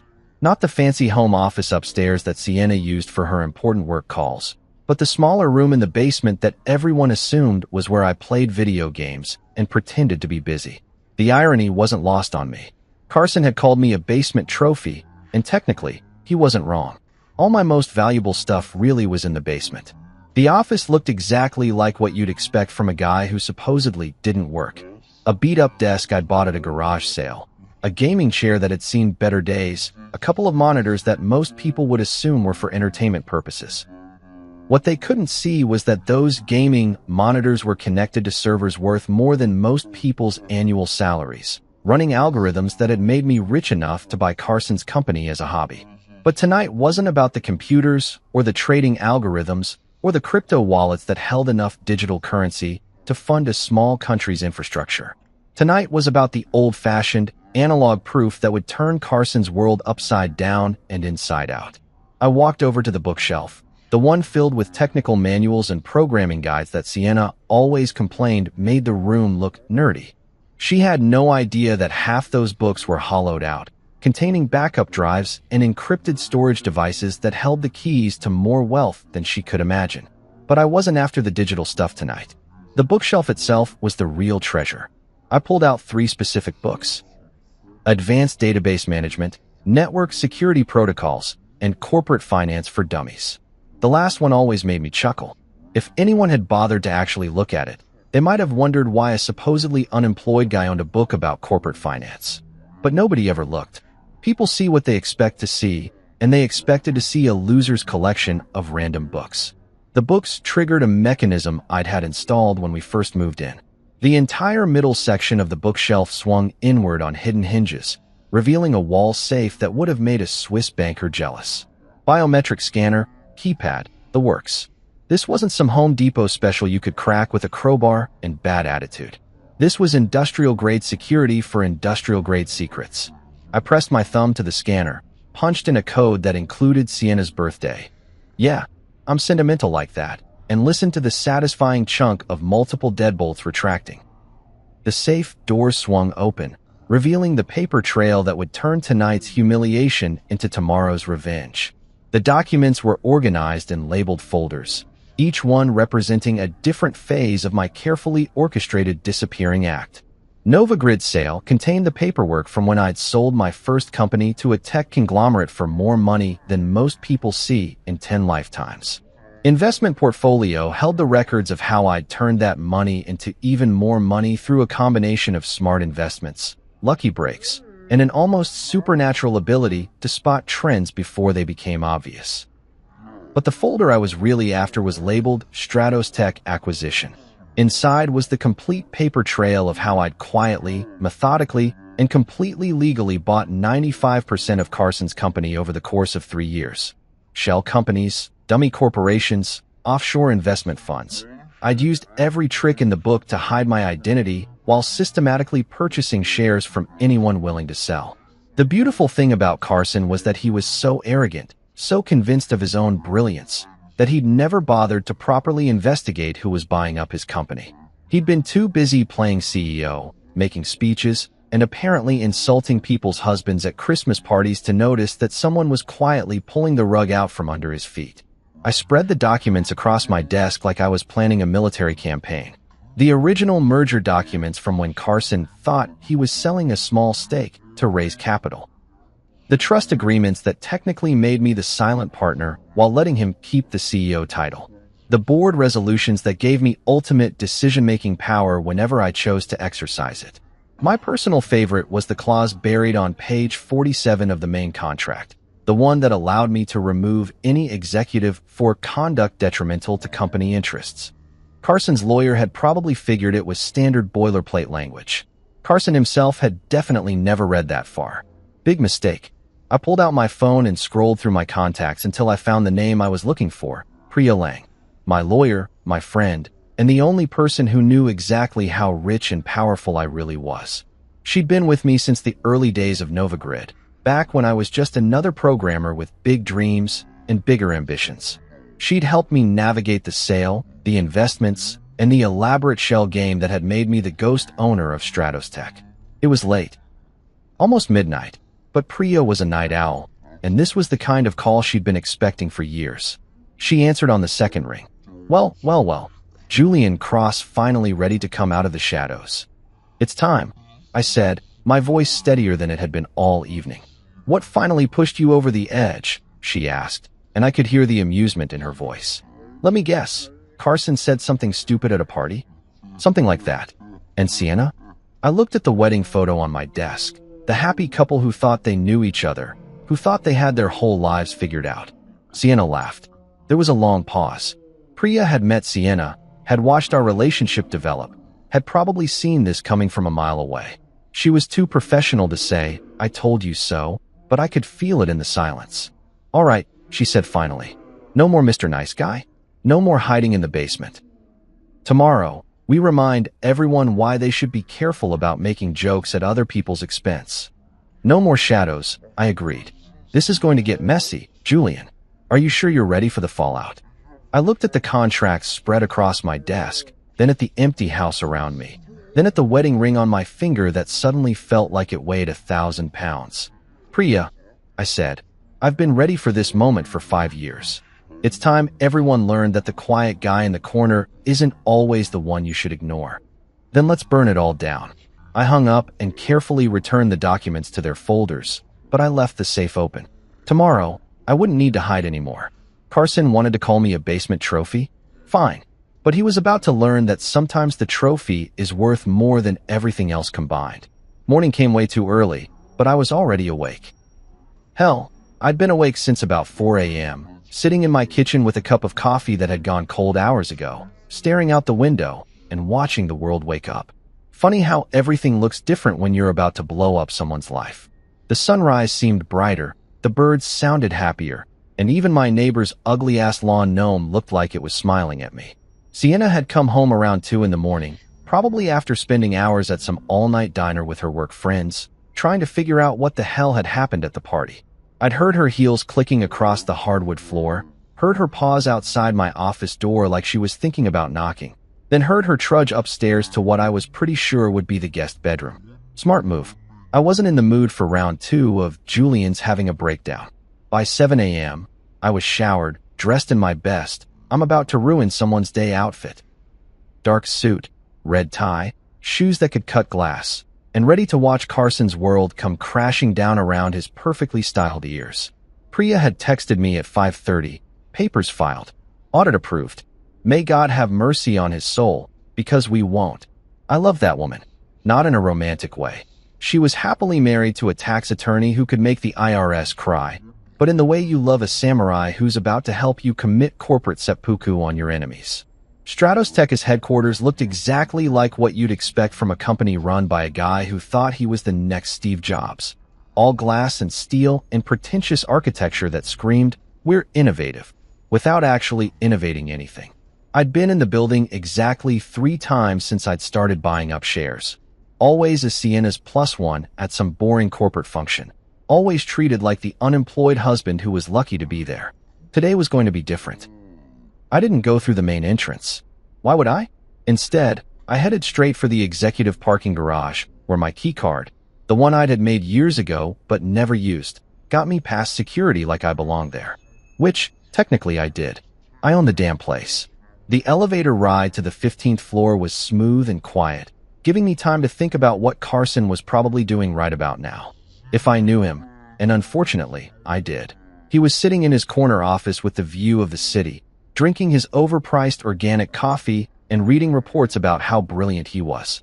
He probably hadn't given last night's party another thought. Guys like Carson never did. They dropped their little verbal bombs, enjoyed the explosion, then moved on to the next target without ever considering that someone might drop a bigger bomb right back. The elevator doors opened with a soft ding, and I stepped into the executive suite like I owned the place. Because, again, I did. The first person I saw was Janet Morrison, Carson's assistant and the unofficial keeper of all Stratos Tech gossip.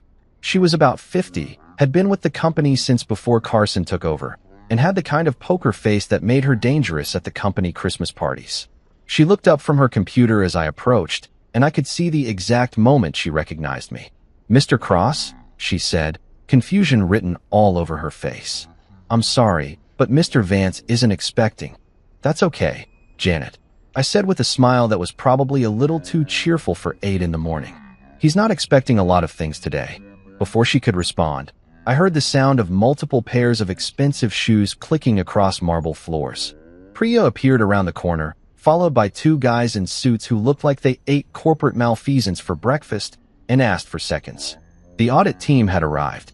"Good morning, Mr. Cross," Priya said, her voice carrying just enough volume that everyone in the vicinity could hear. "I trust you're ready for today's meeting?" "Absolutely," I replied, still wearing that probably too cheerful smile. "Is Mr. Vance available?" Janet looked back and forth between us like she was watching a tennis match, trying to figure out what the hell was happening. I can check if he's free." "Oh, don't bother," Priya said, pulling out a manila folder thick enough to choke a horse. "This is an official audit notice. Mr. Vance's availability is no longer really his choice." The color drained from Janet's face.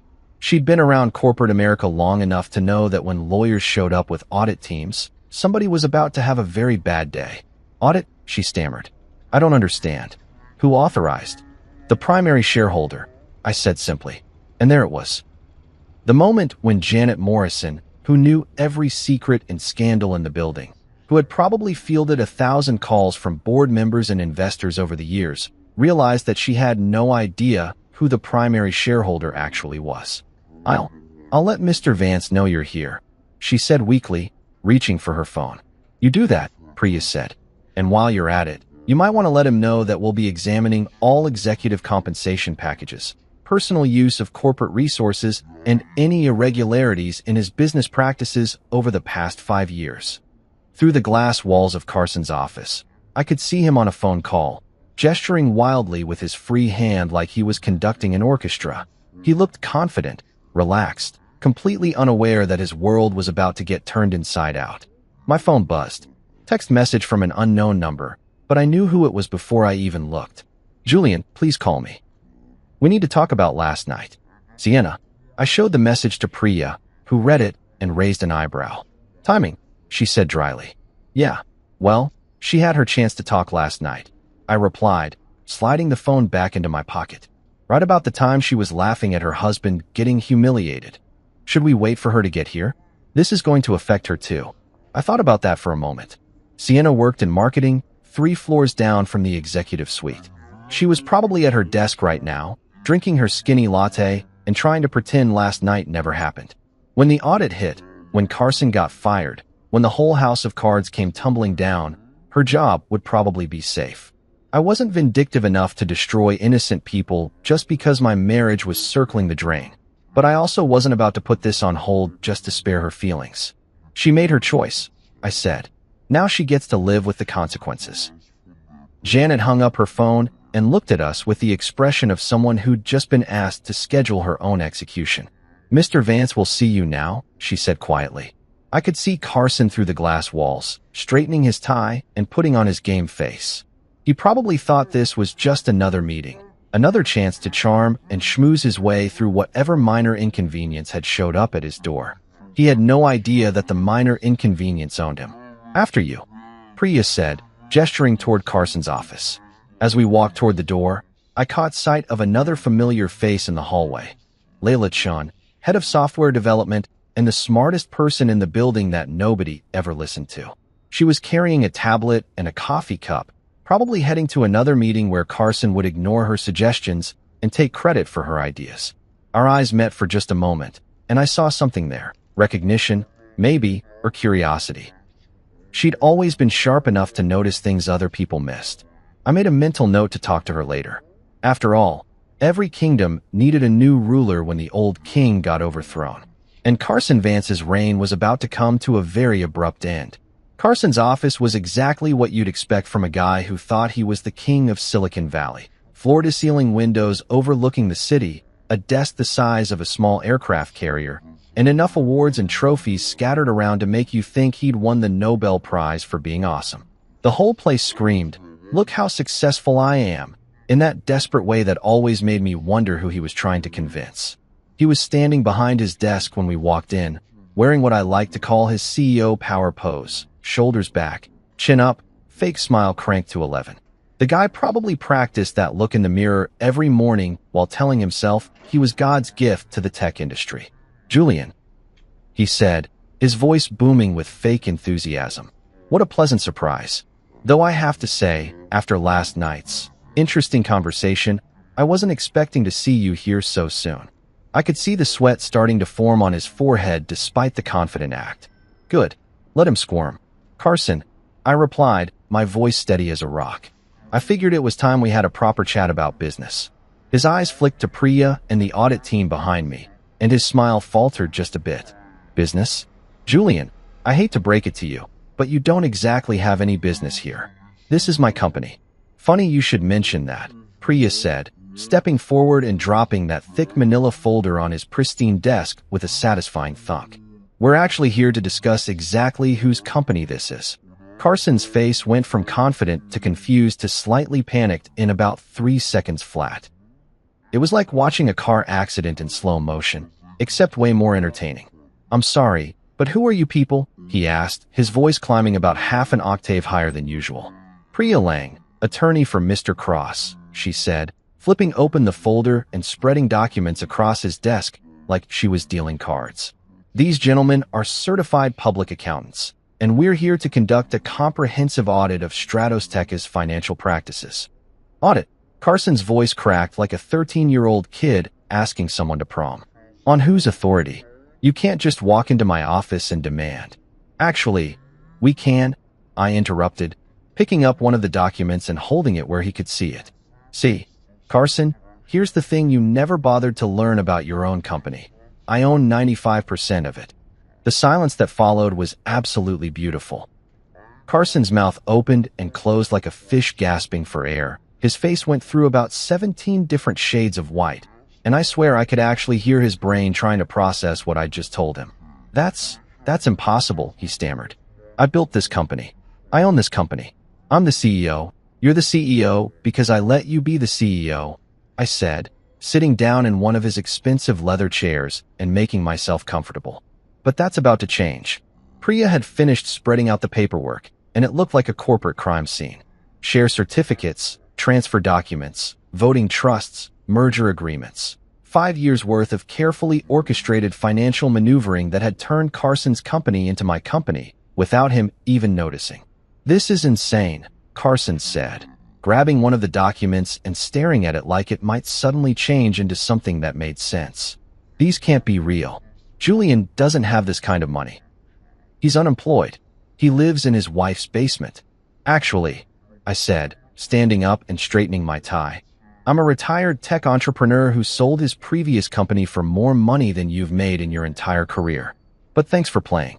One of the audit guys, a thin, serious-looking dude who probably dreamed about balance sheets, stepped forward and pointed to a section of the documents. Mr. Vance, these share transfer records clearly show that various investment entities controlled by Mr. Cross have been systematically acquiring Stratos Tech stock over the past 3 years. The transactions are all legitimate and properly documented. Carson sank into his chair like someone had just told him Santa Claus wasn't real and the Easter Bunny was a fraud. But how? Why? I never authorized any of this. That's the beautiful thing about public companies, Carson, I said. You don't get to authorize who buys your stock. People with money buy shares, and eventually, if they're smart and patient enough, they end up owning the whole damn thing. This is a hostile takeover, he sputtered, finally finding his voice again. This is corporate sabotage. I'll sue you. You'll what? Priya interrupted, her voice sharp enough to cut steel. Sue the majority shareholder for exercising his legal rights? Good luck with that strategy. Carson's face was cycling through colors like a broken traffic light, red with anger, white with shock, green around the gills with nausea. I was starting to feel a little sorry for the guy. Almost. Then I remembered him calling me a basement trophy while my wife laughed along, and the sympathy evaporated like morning dew. Here's what's going to happen, I said, leaning forward and looking him straight in the eye. Effective immediately, you're fired as CEO of Stratos Tech.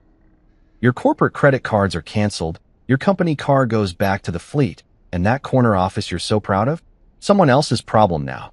You can't do this, he shouted, jumping to his feet like his chair was on fire. The board will never approve this. I have contracts. I have rights. The board will approve whatever I tell them to approve, I said calmly.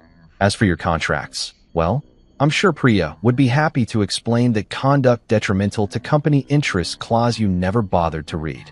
Priya smiled like a shark who'd just smelled blood in the water. Page 47, subsection C. Insulting and humiliating business partners or their family members at public events definitely qualifies as detrimental conduct. Carson's face went from traffic light colors to straight-up ash gray. Business partners? Julian's not a business partner. He's just the guy who owns your company. I finished. The guy you decided to humiliate at a Christmas party for cheap laughs. The guy whose wife you convinced to laugh along while you turned him into a punchline. For the first time since we'd walked into his office, Carson looked genuinely scared. Not angry or confused, but actually frightened. It was finally sinking in that this wasn't some elaborate prank or misunderstanding. This was real, and his perfect little kingdom was crumbling around him. "Julian," he said, his voice suddenly small and pleading. "Look, maybe I was out of line last night. Maybe I said some things I shouldn't have. We can work this out, right? We can come to some kind of arrangement." I stood up and walked around his desk, stopping directly in front of him. He was sweating openly now, his perfect hair starting to wilt, his expensive suit looking rumpled and desperate. "Carson," I said quietly, "you called me a broke, clingy, forgettable basement trophy in front of a room full of people. You made my wife laugh at me. You turned my marriage into your entertainment for the evening." He opened his mouth to say something, probably another apology or excuse, but I held up my hand to stop him. "So no, we can't work this out. And no, we can't come to an arrangement. You're done." I turned to Priya, who was already closing up the folder and preparing to deliver the final blow. "Oh, and Carson," I said, pausing at the door, "I'm naming Layla Chun as interim CEO. You know, the woman whose ideas you've been stealing for years? The one you never thought was smart enough to run things." His face went completely white. "Layla? But she's just a programmer. She's a programmer who actually understands technology, treats people with respect, and has never once called anyone a basement trophy," I said. Funny how that works out. As we walked out of his office, I could hear him behind us, frantically dialing numbers on his phone, probably trying to call board members or lawyers or anyone who might be able to save his ass. Good luck with that, I thought. After all, it's hard to fight a ghost when you finally realize he's been holding all the cards the entire time. If I thought the drive home after the Christmas party was therapeutic, the drive home after firing Carson was like winning the lottery, curing cancer, and discovering the meaning of life all rolled into one beautiful, satisfying package. I took the scenic route again, windows down despite the December chill, letting the cold air wash over me while I processed what had just happened. Carson Vance. The man who'd called me a basement trophy, who'd humiliated me in front of dozens of people, who'd convinced my own wife to laugh at me, was probably sitting in his now former office right about now, staring at the papers that proved he'd never really owned anything. The mental image of his face when reality finally sank in was going to keep me warm for years. My phone had been buzzing nonstop since I'd left Stratos Tech. Text messages, missed calls, voicemails. The corporate gossip mill was working overtime, and apparently everyone wanted to talk to the mysterious new owner who'd just dropped a nuclear bomb on their workplace. I ignored all of it. There'd be time for damage control and PR later. Right now, I just wanted to enjoy the silence before the storm hit my house. Because oh boy, was there going to be a storm. I pulled into our driveway around 6 p.m., and I could see Sienna's car already there. The lights were on in the living room, kitchen, and what looked like every other room in the house. Either she was throwing a party, or she was pacing around like a caged tiger, working herself into the kind of fury that could peel paint off walls. Given that her boss had just been fired by her supposedly unemployed husband, I was betting on option 2. The front door wasn't locked, probably because Sienna was too wound up to remember basic security, so I walked into my own house like I was entering a war zone. The silence was different from last night. Last night had been shocked, confused silence. Tonight was the kind of silence that comes right before someone starts throwing expensive dishes at your head. "Julian." Her voice came from the living room, and it had that fake calm quality that every married man learns to recognize as the vocal equivalent of a tornado siren. "Yeah, it's me," I called back, hanging up my coat and loosening my tie. No point in pretending this was going to be a pleasant conversation. I found her in the living room, still wearing the same clothes she'd worn to work that morning, but her perfect hair was messed up like she'd been running her hands through it, and her makeup was slightly smudged around the eyes. She was standing by the window, staring out at the street like she expected a parade of angry board members to come marching up our driveway. Sit down, she said without turning around. I think I'll stand, I replied, crossing my arms and leaning against the doorframe. If this was going to be a fight, I wanted to be ready to move. She spun around, and I could see the full extent of her fury written across her face. Her eyes were bright with anger, her cheeks were flushed, and she was gripping her phone so tightly I was surprised the screen hadn't cracked. What the hell did you do? She demanded, her voice climbing toward that pitch that makes dogs whimper and neighbors call the cops. I had a meeting, I said calmly. A very productive meeting. A meeting? She took a step toward me, and I could see her hands shaking with rage. Julian, you got Carson fired. You somehow took over his company. My phone has been ringing nonstop for 6 hours with people asking me what the hell is going on. And what did you tell them? I told them I had no idea, she screamed, throwing her phone onto the couch hard enough that it bounced twice. Because I don't. I don't know anything about you. I don't know where you got the money. I don't know how you bought a company. I don't know why you did it. And I sure as hell don't know why you decided to destroy my career in the process. There it was. The real issue. Not that I'd been humiliated and she'd laughed along. Not that her boss had called me a pathetic loser and she'd found it hilarious. Her career. Her image. Her standing in the corporate world. Your career, I repeated slowly. That's what you're worried about. Your career. Of course that's what I'm worried about. She started pacing back and forth like she was trying to wear a hole in the hardwood floor. Do you have any idea how this looks? My husband, who everyone thinks is unemployed, just fired my boss and took over the company. People are going to think I was in on it. They're going to think I've been lying to them for years. You have been lying to them for years, I said quietly. She stopped pacing and stared at me. What's that supposed to mean? It means you've been telling everyone that your husband is a loser who lives off your success, when the truth is that your success comes from the company I own. Her mouth fell open. That's not. I never said you were a loser. Really, I pushed off from the doorframe and took a step toward her. Because last night, when Carson called me a broke, clingy, forgettable basement trophy, you didn't exactly rush to defend me. That was different. No, Sienna, that was honest. For the first time in our marriage, you were completely honest about how you see me.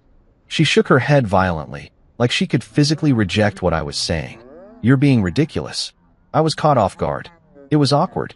I didn't know what to say. You knew exactly what to say. I replied, my voice getting harder. You said nothing, and then you laughed. It was just a joke. A joke. I felt my own anger starting to rise, the calm control I'd maintained all day finally beginning to crack. Sienna, he called me a nobody in front of a room full of people. He said I was pathetic and forgettable. He made me the entertainment for the evening, and you thought it was funny. I was trying to keep the peace. Bullshit. The word came out sharper than I'd intended, and she flinched like I'd slapped her. You were trying to keep your position. You were trying to make sure your boss still liked you, even if it meant throwing your husband under the bus. Tears started forming in her eyes, but I wasn't in the mood to be moved by them. Julian, please. You're scaring me. This isn't like you. You don't do things like this. You don't fight back. And there it was. The truth she didn't even realize she'd spoken. You're right, I said, sitting down on the couch and looking at her with something that might have been sadness. The Julian you married doesn't fight back. He sits quietly in corners, lets people insult him, and pretends it doesn't hurt when his own wife laughs along. I picked up her phone from where she'd thrown it and held it out to her. But that Julian died last night, Sienna. Right around the time you decided that keeping your boss happy was more important than defending your husband. She took the phone with shaking hands. So what happens now? You've embarrassed me in front of everyone I work with. You've made me look like a fool or a liar or both. What's your next move in this little revenge fantasy? I stood up and walked toward the stairs, pausing at the bottom step. This isn't revenge, Sienna. This is me finally being honest about who I am and what I'm capable of. And what about us? Her voice was small now, almost childlike. What about our marriage? I looked at her for a long moment, really looked at her. The woman I'd fallen in love with, the woman I'd thought I'd spend my life with, the woman who'd laughed when someone called me a basement trophy. I don't know, I said honestly. I guess that depends on whether you can learn to respect the man you actually married, instead of the man you thought you could manage. I started up the stairs, but her voice stopped me.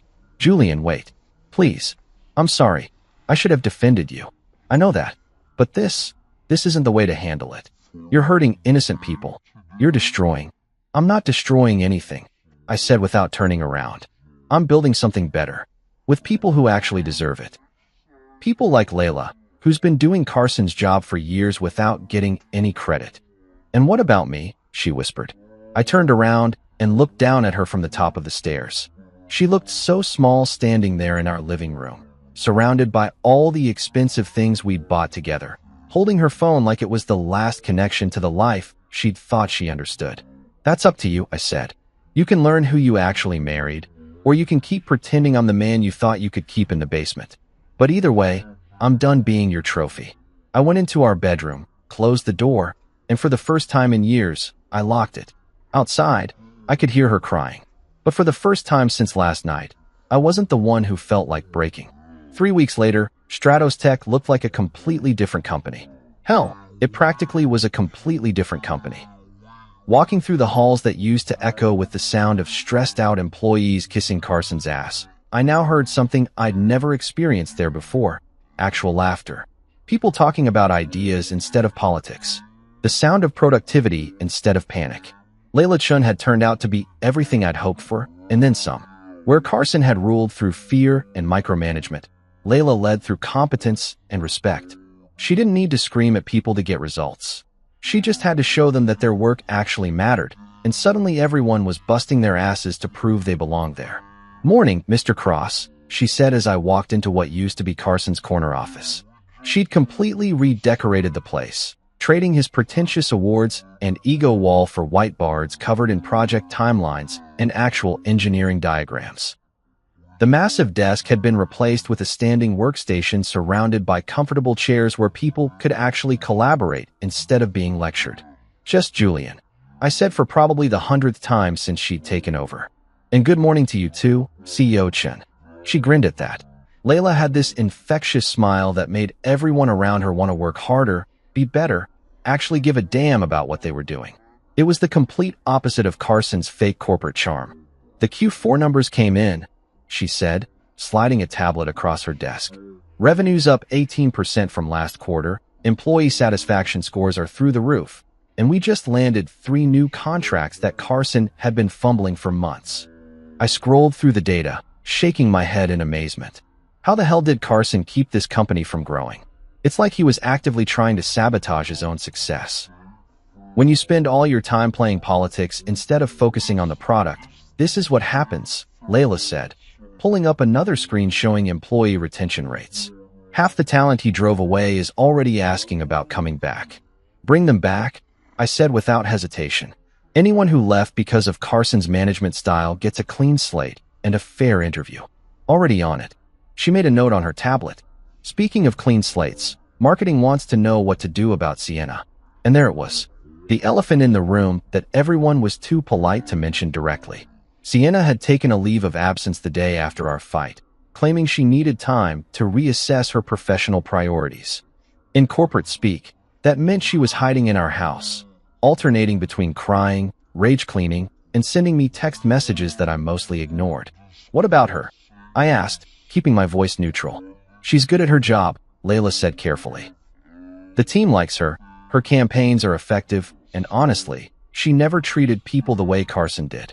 But everyone knows she's your wife, and they're all walking on eggshells wondering if she's going to get special treatment or if she's going to be collateral damage in whatever's happening between you two." I sank into one of the comfortable chairs Layla had installed, suddenly feeling every one of the sleepless nights I'd been having since the Christmas party. "What do you think I should do?" "I think," Layla said, sitting across from me, "that you should treat her the same way you treat any other employee. If she's good at her job, she stays. If she wants to come back, she comes back. What happens in your marriage is your business, but what happens in this company is everyone's business." Smart woman. This was exactly why I'd put her in charge. "Fair enough," I said. "Tell marketing that when Sienna's ready to come back, she'll be evaluated on her work, not her last name. Same standards as everyone else." "Will do." Layla made another note, then looked up at me with that expression that meant she was about to say something I probably didn't want to hear. "Can I ask you something personal?" "Shoot. Are you okay? And don't give me some corporate bullshit answer. You look like you haven't slept in weeks." I had to laugh at that. Here I was, finally living openly as a successful businessman instead of hiding in my basement like some kind of corporate vampire, and I probably looked worse than when everyone thought I was unemployed. Honestly, I don't know, I said. I spent 5 years being invisible, letting everyone think I was a failure, watching my own wife be embarrassed by me. Now I'm finally being myself, but I don't know if there's anything left to save in my marriage. You know what the difference is between you and Carson? Layla asked. Besides the fact that I'm not a complete asshole? She laughed. Carson destroyed things because he was insecure and needed to prove he was important. You're building things because you actually care about making them better. She gestured toward the window, where we could see employees collaborating in the break room, actually smiling while they worked. Look at this place. Look at what it's become in 3 weeks. You didn't fire Carson because you wanted revenge, though I'm sure that felt good. You fired him because he was hurting people. Your point. My point is that the same guy who saw potential in this company and saved it might want to think about whether there's potential in his marriage worth saving too. Before I could respond, her phone buzzed with what looked like an urgent message. The Cross Foundation launch event, she said, reading the screen. Your assistant wants to confirm the final headcount for tomorrow night. Right. The Cross Foundation. My attempt to do something meaningful with all the money I'd made over the years. Mentorship programs, scholarships, coding boot camps for kids who couldn't afford college. All the things I wished had existed when I was starting out. Tell them we're expecting 200, I said, standing up to leave. And Layla? Thanks for the advice. Anytime, boss. As I walked out of Stratos Tech that afternoon, I realized something had changed. For the first time in weeks, I felt like I was building something instead of just tearing things down. The question was, what else was worth rebuilding? I almost didn't see her at first. The Cross Foundation launch event was in full swing.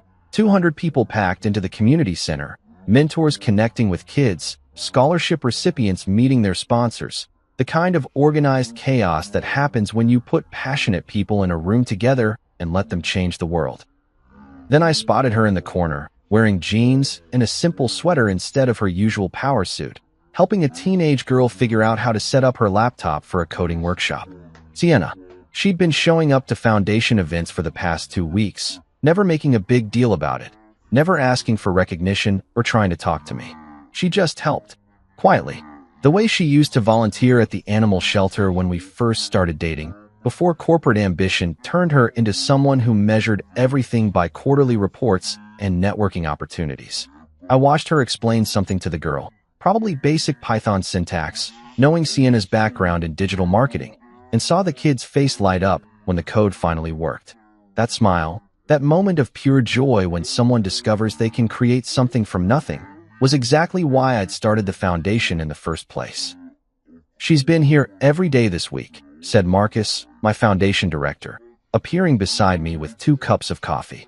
Doesn't make a fuss, doesn't try to take charge, just shows up and works. I noticed, I said, accepting the coffee gratefully. She cried yesterday, he continued, his voice gentle. During the mentorship session with the middle schoolers from downtown, one of the kids was talking about how his dad left when he found out about the scholarship, said he didn't want a charity case for his son. Sienna just broke down. I felt something twist in my chest. Not forgiveness, exactly. More like recognition. The woman helping that teenager wasn't the same woman who'd laughed at Carson's joke. This was someone I hadn't seen in years, the real Sienna. The one who'd gotten buried under designer clothes and corporate expectations. She asked me not to tell you she was here, Marcus added. But you're telling me anyway. He shrugged. Because I think you both forgot something important. You're not the only one who's been pretending to be someone else. As if she could feel me watching, Sienna looked up. Our eyes met across the room, and for a moment, neither of us moved. Then she turned back to the girl, but I'd seen something in her face. Vulnerability, maybe. Or hope. I didn't go over to talk to her. We weren't ready for that yet. But I didn't look away either. Trust takes time to rebuild. Respect grows slowly. And forgiveness? That's the hardest part of all. But watching my wife help a stranger's kid discover her own potential, seeing her tears for a boy whose father couldn't see past his pride to love his son, that was a start. Maybe not a big start, but sometimes the smallest steps forward are the ones that matter most. 3 months. 3 months since Carson had called me a basement trophy and my world had turned upside down. Now here I was, walking into the exact same ballroom where it all started, except this time everything was different. The decorations were still over-the-top expensive, the champagne was still flowing like water, and the same crowd of corporate types was still trying to out-impress each other. But tonight wasn't Carson's show. Tonight was Stratos Tech's New Year celebration, and the guest of honor wasn't the man who'd been fired. It was the woman who'd replaced him. Ladies and gentlemen, Layla's voice carried clearly through the ballroom as she stood at the podium. I want to introduce someone who's been in the shadows too long. The man who saved this company when we didn't even know we needed saving. The man who believed in us when our former leadership didn't. The man who gave us all a second chance. I felt every eye in the room turn toward me as I made my way to the front. No more hiding in corners, no more being invisible. These people knew who I was now, knew what I'd done, knew that the quiet guy they'd ignored was the reason they all still had jobs. The applause wasn't polite corporate clapping. It was genuine, grateful, real. The kind of applause you get from people who actually respect you instead of just tolerating your presence. But my eyes weren't on the crowd. They were on Sienna, sitting quietly in the second row, wearing a simple black dress instead of her usual power suit. She wasn't trying to network or climb social ladders tonight. She was just there. When our eyes met, she started crying. Not the angry tears from our fight months ago, but something softer, something that looked like understanding. She clapped along with everyone else, but her tears told the real story. She finally saw me. Not the man she'd thought she could manage or fix or be embarrassed by. The man I actually was. It had taken losing everything for us both to find out who we really were underneath all the pretending. The question now was whether that was enough to build something real. 6 months later, I'm sitting in my office, the real one upstairs, not the basement hideout, watching Sienna through the window as she teaches coding to a group of kids in our backyard.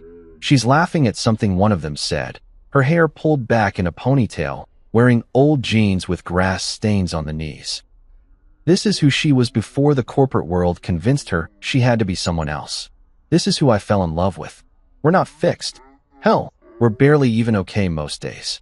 Marriage counseling twice a week, separate bedrooms, conversations that still end in tears more often than laughter. But we're trying. Actually trying. Instead of just pretending everything's fine while we slowly poison each other with resentment. Stratos Tech is thriving under Layla's leadership. Revenue's up 40%, employee satisfaction is through the roof, and we just opened offices in 3 new cities. The Cross Foundation has placed over 200 kids in mentorship programs and funded 50 full scholarships. Carson, last I heard, he was selling insurance in Phoenix and telling anyone who'd listen about the time he almost built a tech empire. The funny thing is, none of that matters as much as I thought it would. Don't get me wrong. I love seeing the company succeed, love watching kids discover they can code their way to better futures, love knowing that Carson's learning what it feels like to be nobody special. But what I really love is living honestly. No more hiding who I am. No more pretending to be less than I am just to make other people comfortable. No more being anyone's basement trophy. I used to think the worst thing in the world was being invisible. Turns out the worst thing was being visible but completely misunderstood, even by the person who was supposed to know me best. Sienna looks up from the laptop she's sharing with a 10-year-old girl and catches me watching. She waves, smiles that real smile that made me marry her in the first place. I wave back. We're rebuilding. Slowly, carefully, honestly. Because I don't want to be loved for what I own. I want to be respected for who I am. They called me a trophy in the basement. Now I'm the architect of the house they all live in.